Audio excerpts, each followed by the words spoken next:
Hey folks, Deano here again. This time I have a double bootleg feature for you. So yeah, this is both of the Dragonball Saga Bulmas that Tamashii have put out, bootleg versions of them, I should say.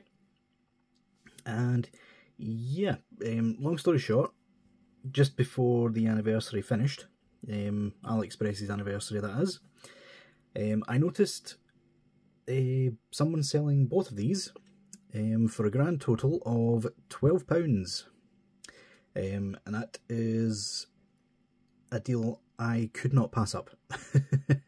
I believe the two of them together are a bit more expensive now, probably like 15, 16 if you want to buy both. But yeah, that's still not a bad price for two figures, both of which are admittedly pretty decent quality wise. One is higher quality than the other, I will be honest, and you can probably tell just by looking at them on the turntable. But yeah, I figured they both came with no boxes, packaged together with all their accessories lumped in the one baggie. So I thought, why not? I'll just review them both at the same time. So yeah, let's get them off the turntable and take a look at everything they come with. So, as always, we'll take a look at the faces that they come with first, which surprisingly, both figures, despite having different hair sculpts, the faces actually, like, they're interchangeable between them. I would assume that's the same as the official versions, but yeah, it's just good to know. So, in terms of this figure, it comes with the winking face out of the package. All of these ones, you can tell they are from this figure because of the plaster that's on her cheek. So yeah, winking face looks pretty decent. She also has a sort of happy mouth open face looking off to the side, and a sort of smile looking straight ahead. Now, the eagle-eyed among you will be wondering where exactly that figure originates from. To my knowledge, she never wore this outfit in the show. However, it was her original outfit in promotional artwork and such, and she's also since been featured in Dragonball Heroes wearing this exact outfit, which I think it's a badass outfit, to be fair. I think it's for her sort of hover bike, if I'm not mistaken. So yeah, this is the actual outfit that she wears at the very beginning. In fact, I think this figure is called Adventure Begins Bulma. So yeah, one that comes on her in the package, I should say, is a very happy face looking forward or looking at the Dragon Radar. She also comes with a very similar face to the other one, with a smiling looking forward face. And one that's more goofy with the sort of shocked expression. She did this quite a lot in Dragon Ball. I believe this one specifically referencing when she shot Goku and realised he had a tail and such.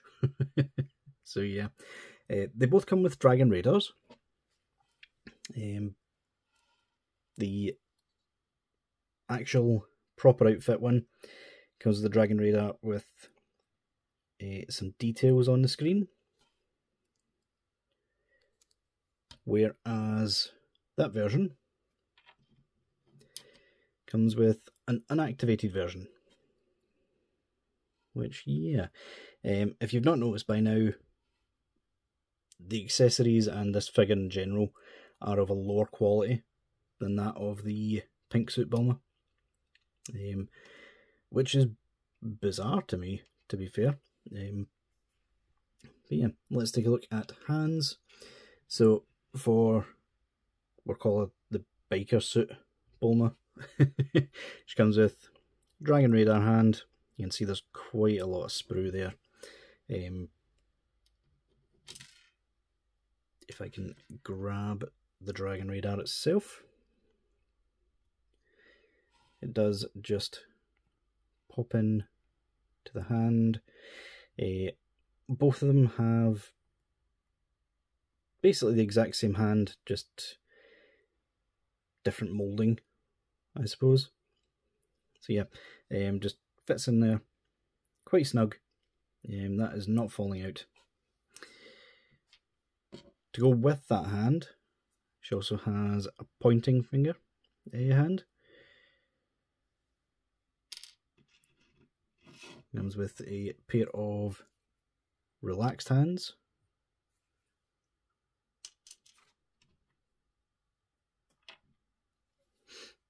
A sort of splayed out hand, and I originally thought this was a fist, but it's not. It's kind of like in a weird, almost snapping her fingers sort of pose.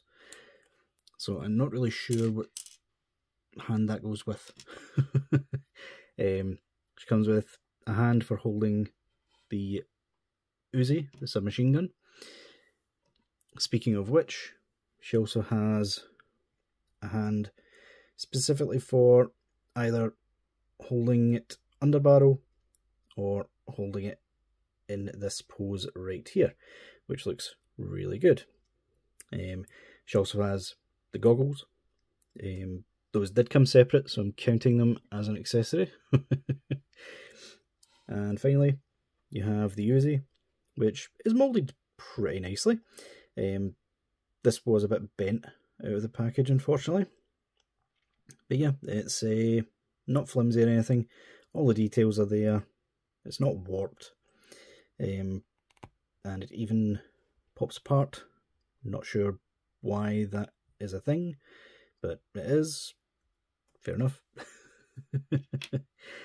In terms of the other Bulma, she has one gloved hand and one bare hand for every pair. So she's got a pair of pointing hands. One of them, her thumb is splayed out, the other one is tucked in.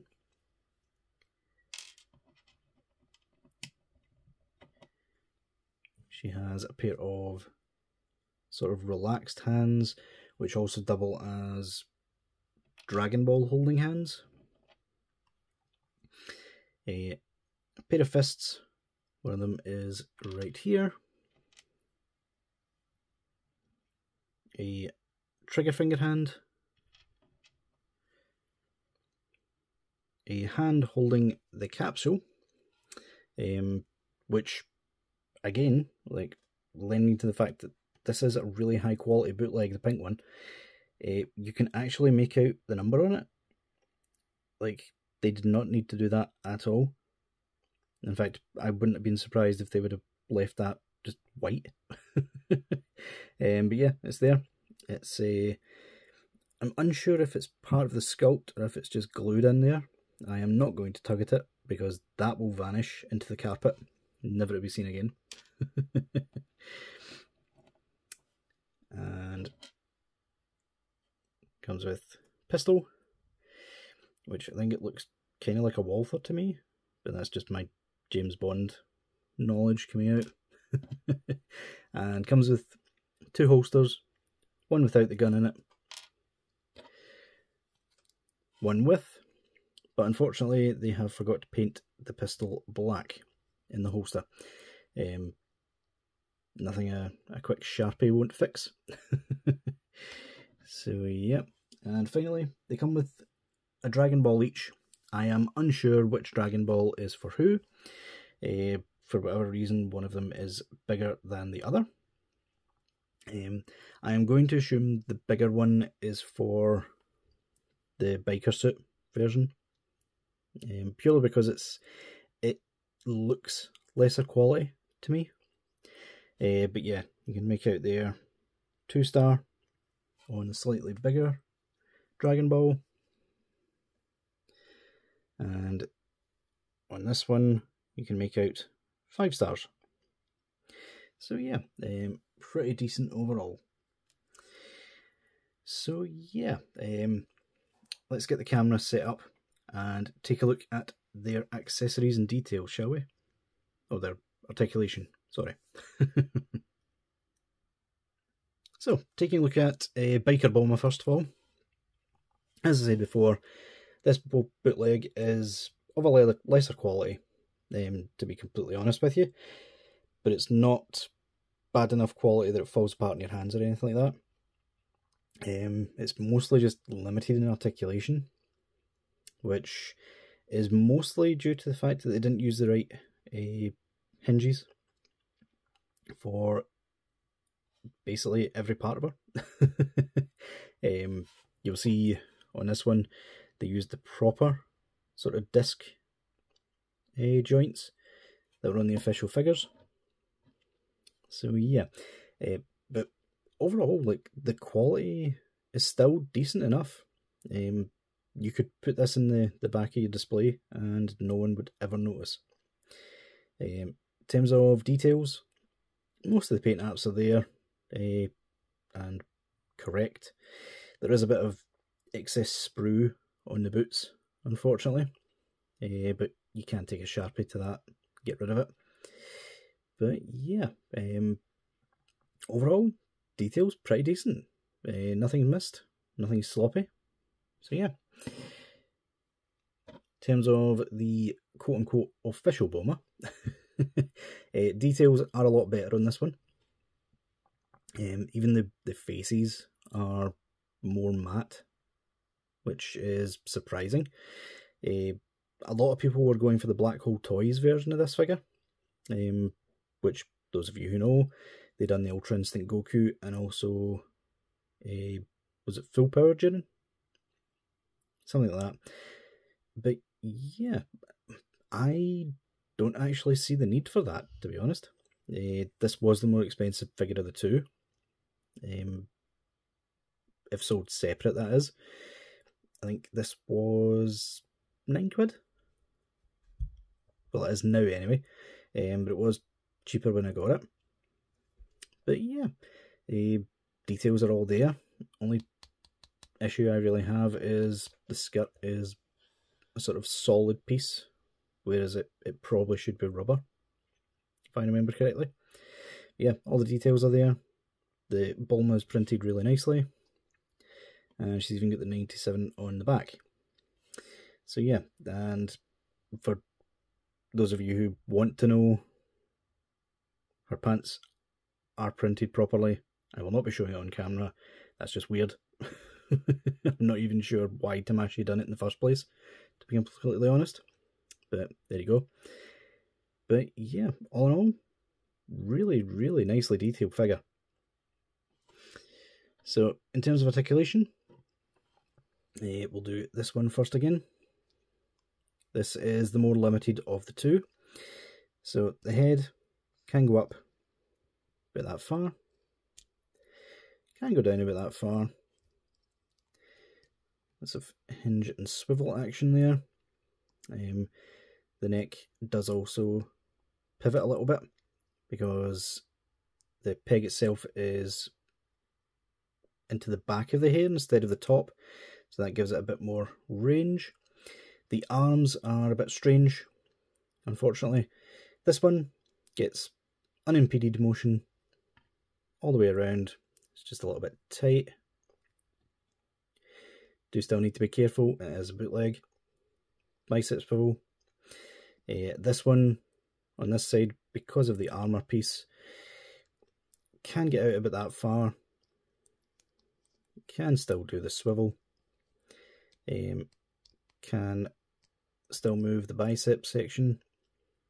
So yeah, I actually wasn't expecting as much range out of that, to be honest. Elbow gets about 90. Ball hinge at the wrist. There is, I think, just a ball peg at the abs. Bit of swivel at the waist. Legs can kick out. They're a bit limited by the cut of the thighs. Can get less than 90 out of the knee, which is a bit unfortunate. And the boots can go down that far, up that far, and a bit of ankle pivot. Strangely enough though, the hinges have both been cast out of whatever plastic they used for each leg. It's a bit strange. So yeah. Let's get her back there and take a look at official Bulma. Official bootleg Bulma. So yeah, I have just unfortunately noticed that her neck has a crack in it. I'm not sure if that can be moved round to the back so I can hide it. But yeah, something to bear in mind. But yeah, she goes back a lot further because her hair is not in the way with this sculpt. Can go forward that much. Swivel. Again, same pivot and hinge system. Her hair is on a ball peg, so that can go up and it can swivel. It does come off. There we go. Arms can go out that far. Swivel. They can also come out to give even more range, so you can literally get her doing anything there. Bicep swivel. Double joint at the elbow, you will notice, gets a lot more range than that figure because it's using the correct joints. There is also a swivel at the sleeve, so double a ball hinge at the wrist. Again, ball peg at the abs, swivel at the waist. Legs can go out about that far before the skirt gets in the way. Knees completely unhindered. Feet can go up that far, back that far, and unimpeded ankle rocker. So yeah, all in all, like, these are decent figures, guys. Honestly, they're good for pretty much any like shelf, like whether it's a Dragonball shelf or in this case I would put this with the Dragonball Heroes stuff. So yeah, for the price you can't really go wrong, especially this one. Like, I am blown away by the quality of this one. The launch figure that just came out, I believe, is from the same company that produced this one. So yeah, did forget to mention, this is not the Legend Creation one. This is made by another bootleg company, because I know, like, back when these figures first released, Legend Creation did do a version of this, a biker Bulma, but the faces were horrendous, which is why I never bought it at the time. So yeah, guys, all in all, definitely both figures I recommend. If you can find them for the price I got them at, definitely buy them. That's a steal. So yeah, that'll do it for this review, guys. Until next time, I'll see y'all later.